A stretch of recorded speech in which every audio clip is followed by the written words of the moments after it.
In the language of the Pemon Indian tribe in Venezuela, Roraima is translated as the mother of all waters.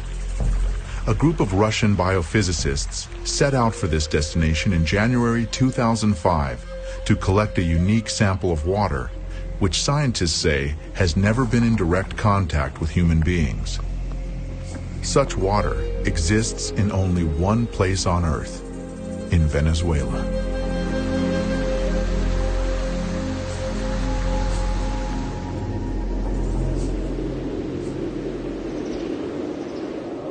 According to one hypothesis, a continent called Gondwana existed in the southern hemisphere during the Paleozoic era.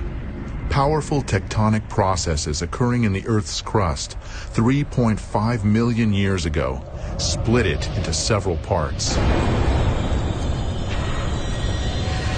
As a result of these changes, some segments of the continent sank, while those resting on granite substrates remained at their previous level.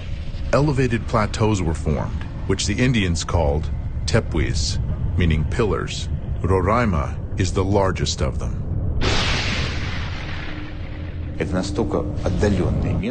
It's a really remote place, very hard to get to.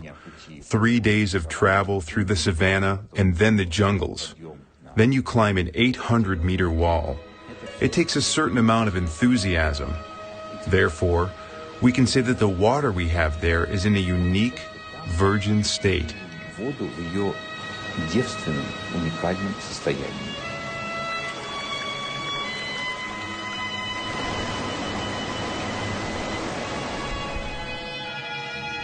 There is always a large cloud over Roraima. As evening approaches, a light haze appears.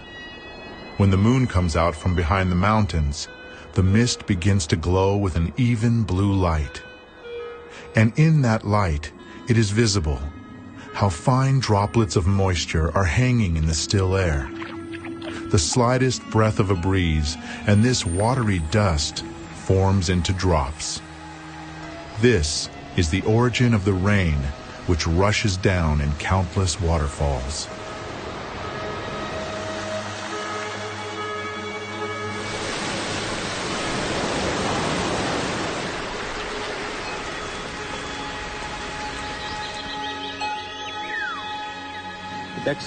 So today is January 30th, water collection number 16. Then we shall pack it all up in foil, and in this form this water will hold its energy for several days with the air of these places. Then we'll arrive in St. Petersburg, and we'll calmly carry out our laboratory analysis several thousand miles away, and only then will we be able to draw any conclusions.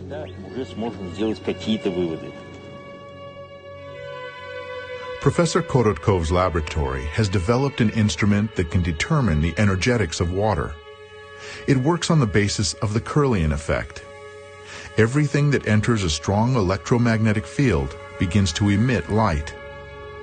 The greater energy the object possesses, the brighter it shines. The water from Venezuela was compared with ordinary drinking water. We can say that this water is not double, not triple, but it is 40,000 times more active. So these are really two fundamentally different substances. And water of this type, this water, which immediately activates the body, it activates the whole system.